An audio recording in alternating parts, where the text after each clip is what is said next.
বন্ধুরা, সকলে কেমন আছেন? আশা করছি সকলে ভালো আছেন, সুস্থ আছেন। আপনাদের ভালোবাসা, ভগবানের আশীর্বাদে আমার পরিবারেরও সকলে ভালো আছে। আবার একটা নতুন ভিডিওয়ে আপনাদের সকলকে অনেক অনেক স্বাগত, অনেক ভালোবাসা। এখন বাজে সকাল 7টা। আজকের ভিডিওটা এখন থেকে শুরু করছি।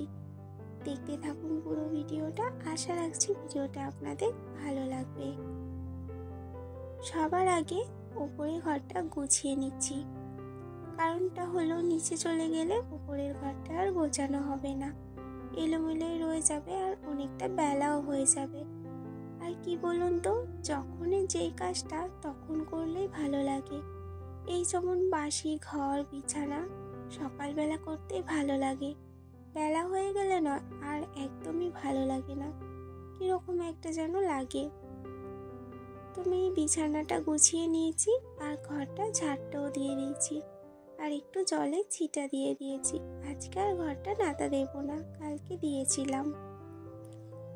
নিচে এসে ব্রেকফাস্টের জন্য একটুখানি আলু আর বেগুন ভাজছি।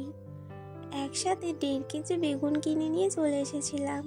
সেরকম বাড়ির সবাই বেগুন ভাজা পছন্দ করে না, আর বেগুন তরকারিও সেরকম কেউ পছন্দ করে না। কেউ বলতে গেলে আমার হাজবেন্ড আর বাবা তো একদমই খায় না, তবুও আমার হাজবেন্ড একটু একটু খায়। আর আমার ছেলেও হয়েছে সেই রকম, ও বেগুনিতে দিলেও খাবে না, আর ভাজা হলেও খাবে না, একটুকুও খেতে চায় না। তো বেগুনটা আমি একটু বেশি ভালোবাসি, তার মধ্যে মাও একটু খায়। সকালবেলা একবার বাজারে গিয়েছিল, তখন মাছ পাইনি। আবার বেলাতে গিয়ে এই যে মাছ নিয়ে এসেছে, বাটা মাছ নিয়ে এসেছে, তো সেটাই আমি এখন বেছে রাখছি। আর পাশে আমার এক ননদ বসেছিল, ওর ছেলেকে নিয়ে ওর সাথে গল্প করছিলাম। তো এইখানে আমি স্নান সেরে এসে ভাতটাও বসিয়ে দিয়েছি, ভাতের মধ্যে 2টো আলু দিয়ে দিলাম। অনেকটাই দেরি হয়ে গেছে জানেন তো, ছেলেকে খাওয়াতে গিয়ে আমার অনেকটাই দেরি হয়ে গেল। এত দুষ্টুমি করে, খেতেই চায় না। তো সবজিগুলো আমি কেটে রেখেছি আর এইখানে প্রথমে মাছটা ভেজে নিচ্ছি। ভাবছি একটু সর্ষে পোস্ত দিয়ে মাছের ঝাল বানাবো। আর আলু যে ভাতে সেদ্ধ দিলাম, ওই আলুটাই টকের জন্য দিয়ে দিলাম। যেহেতু অনেকটা বেলা হয়ে গেছে আর এতগুলো তরকারি করতে গেলে না অনেকটা টাইম লেগে যাবে, সেই জন্য আমার মাছগুলো সব ভাজা হয়ে গিয়েছে। আর এখানে মাছের মশলাটাও কষা হয়ে গিয়েছে। মশলাতে দিয়েছি কালো জিরে, পেঁয়াজ, কাঁচা লঙ্কা, আদা বাটা, রসুন বাটা, সর্ষে বাটা, পোস্ত বাটা, হলুদ গুঁড়ো, লঙ্কার গুঁড়ো, লবণ স্বাদ মতো দিয়ে ভালো করে কষিয়ে নিয়ে আর তার সাথে দিয়েছি একটু টমেটো। তারপরে একটু জল দিয়ে দিলাম, দিয়ে মাছগুলো বসিয়ে দিলাম। বাড়িতে ধনেপাতা ছিল না, তো সেই জন্য কয়েকটা ছিল গাছে, তো ওই কয়েকটা তুলেই মাছের ঝালে একটু দিয়ে দিলাম। এইভাবে মাছের ঝাল করলে নয় খেতে বেশ ভালোই লাগে। তার মাছের ঝালটা হয়ে গিয়েছে। এখন এবারে এই যে একটু বেগুন ভেজে নিচ্ছি। বেগুনগুলো কিন্তু অনেকটাই নরম, কেটে দেখলাম খুবই নরম, কিন্তু বেগুনগুলো খেতে অতটা মিষ্টি নয়। আগে জানো তো, আমি যখন স্কুলে পড়তাম আমাদের না বেগুন গাছ বসানো হতো বাড়িতে, তো আমি প্রত্যেক দিন বেগুন ভাজা দিয়ে ভাত খেয়ে স্কুলে যেতাম। মানে বেগুনটা আমি ভীষণ পছন্দ করতাম। এখন অতটাও পছন্দ করি না, মানে আগের মতো। আগে তো বিশাল মানে প্রচুর খেতাম, কিন্তু এখন মাঝে মাঝে একটু প্রবলেম হয়, সেই জন্য অতটা খাই না, কিন্তু খাই। বেগুন ভাজাটাও হয়ে গেছে, তার সাথে একটু টকও বানিয়ে নিয়েছি। আর এখন বানাবো একটু বাঁধাকপি ঝাল। তার জন্য কড়াইয়ে 5 ফোড়ন, শুকনো লঙ্কা, তেজপাতা দিয়ে ওর মধ্যে আলু, বেগুন আর গাজর, তার সাথে কটা বিনস একটুখানি ভেজে নিয়ে তারপর বাঁধাকপি আর মটরশুঁটিগুলো দিয়ে দিলাম। বাঁধাকপিগুলো একটু বড় বড় করে কেটেছি, যেহেতু ওটা ঝাল করব, মানে চচ্চড়ি টাইপের, তো সেই জন্য। এটাকে তো আমরা বাঁধাকপির ঝাল বলে থাকি, আপনারা কি বলেন অবশ্যই জানাবেন। আর এর সঙ্গে কিন্তু এখন যে শীষ পালং পাওয়া যায়, ওই শীষ পালং আর শিম দিয়ে রান্না করলেও কিন্তু বেশ খেতে লাগে। তো শীষ পালং দিয়ে করব বলেই আমি বাঁধাকপিটা রেখে দিয়েছিলাম অর্ধেকের অর্ধেকটা। কিন্তু শীষ পালং আর আনা হয়নি, সেই জন্য আজকে এমনি বাঁধাকপি ঝালই বানিয়ে নিলাম। তো এইদিকে দেখুন আমার কিন্তু বিম কড়াই গাছে বেশ কিছু বিম কড়াই এসেছে। যতগুলো বিম কড়াই গাছ লাগিয়েছিলাম ততগুলো বিম কড়াই গাছেই কিন্তু কলাই এসেছে। আর গাছগুলো না একটু নুয়ে নুয়ে পড়ে যাচ্ছে, এই গাছগুলোরই আজকে আমি এখন ব্যবস্থা করব।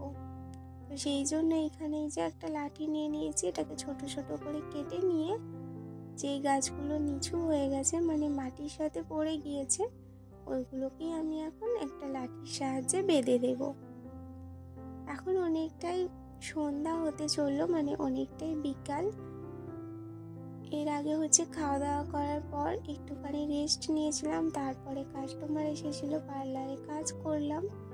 কাজ করার পর ওই কাজগুলো করলাম, মানে গাছগুলো আসলে গাছগুলোর যত্ন নেওয়ার আমি এখন একদমই টাইম পাই না, যেহেতু ক্লাসে চলে যাই, থাকি না। তারপরে তো বাড়িতে থাকলে কাজ থাকেই, জানেনই তো। তো এখন সন্ধ্যাবেলা চা খেয়ে আমি রেডি হয়ে নিচ্ছি, আমি যাব মেলা দেখতে। কয়দিন থেকে মেলা চলছে কিন্তু যাওয়া আর হয়নি। আজকে হাজবেন্ড বললো চলো মেলা থেকে ঘুরে আসি। আমি সেন্ট দিচ্ছি দেখে আমার হাজবেন্ড উঠে বলছে আমাকে দিয়ে দাও। তো ওকেও একটু সেন্ট দিয়ে দিলাম, আর ছেলেকে এখনো রেডি করিনি, ওকেও রেডি করিয়ে দেব। এই যে দেখুন আমরা বেরিয়ে গেছি, মানে রেডি হয়ে গিয়েছি। আর এই যে ছেলে ওর দাদুর থেকে টাকা নিচ্ছে বলে দেখুন কত আদর, এখন চুম দিচ্ছে, সব কথাও শুনছে। তো আমরা চলে এসেছি মেলার ওইখানে, আর এটা হচ্ছে আমাদের সন্ন্যাসী তলার কীর্তনের মেলা হচ্ছে, জগৎবন্ধুর মেলা। তো এই যে এটা হচ্ছে জগৎবন্ধুর মন্দিরটা কিন্তু খুব সুন্দর করে সাজিয়েছে। আর এখন যেহেতু সন্ধ্যা, তো এখন সন্ধ্যা আরতি হচ্ছিল। এই জায়গায় একটা বট গাছ রয়েছে, তো ওই বট গাছটা ভীষণ সুন্দর লাগে। তো ওইখান থেকে বেরিয়ে একটু মানে কেনাকাটি করলাম। মন্দির থেকে বেরিয়ে কেনাকাটি সেরে এই যে এখন একটু রেস্টুরেন্টে ঢুকেছি, এখন নিয়েছি চিকেন পকোড়া। তো চিকেন পকোড়া খাওয়ার পর ভাবলাম একটু পাপড়ি চাট খাই, অনেকদিন হলো পাপড়ি চাট খাওয়া হয়নি। বেশ কিন্তু ভালোই লাগলো পাপড়ি চাটটা, 1 প্লেট নিয়ে সবাই মিলে খেলাম। তারপরে একটু জিলিপি নিয়ে বাড়ি চলে আসলাম। বাড়ি এসেই জামা চেঞ্জ করিনি, আগে আমি লেগে পড়েছি কাজে। অনেকগুলো জামা কাপড় রয়েছে, জামা কাপড়গুলো গোছানো হয়নি, তাড়াহুড়ো করে চলে গিয়েছিলাম। তো এখন এই যে এসে আমি জামা কাপড়গুলো গুছিয়ে রাখছি, কারণ কালকে আবার আমাকে যেতে হবে, তো তখন আবার তাড়াহুড়ো করে এই জামা কাপড়গুলো আমার গোছানোই হবে না। আর এলোমেলো হয়ে জিনিস পরে থাকা আমার একদম পছন্দ হয় না। এই যে ছেলে এখন খেলছে ওর বাবার সাথে। তো চলুন আমি কি মেলা থেকে কিনেছি সেটাই আপনাদেরকে দেখাই। এখানে দুটো ছোট ছোট পাথরের বাটি নিয়েছি, বাটিগুলো দেখে বেশ ভালো লাগলো, তো ভাবলাম মা সেদিন বলছিল দুটো ছোট ছোট বাটি কেনার জন্য, তো নিয়েই নিলাম। আর এই যে নারকেল কোড়াটা ভেঙে গিয়েছে, সেই জন্য একটা নারকেল কোড়া নিলাম। আর এই যে একটা বোতল নিলাম, বোতলটা বেশ দেখতে ভালো লাগছিল, কালারটা কেমন হয়েছে জানাবেন। আর এই যে ছেলে এই গাড়িটা নিয়েছে, আর তার সাথে একটা ছুরি নিয়েছি, এই পনির টনির কাটার জন্য না একটা ছুরির প্রয়োজন হয়। আর এখানে দেখুন একটা চিনি মাটির হাঁড়ি নিয়েছি। এগুলো একটু সুন্দর কিচেন রুম হলে ভালো লাগে দেখতে, কিন্তু নেই তো কি হয়েছে, এখন ভালো লাগলো কিনে রাখলাম। আর এই যে এখানে ছেলের জন্য একটা কর্তার নেওয়া হয়েছে। তো বন্ধুরা আজকের ভিডিওটা এখানেই শেষ করছি, সবাই ভালো থাকবেন, সুস্থ থাকবেন, সাবধানে থাকবেন। আজকের মতো এখানেই টাটা।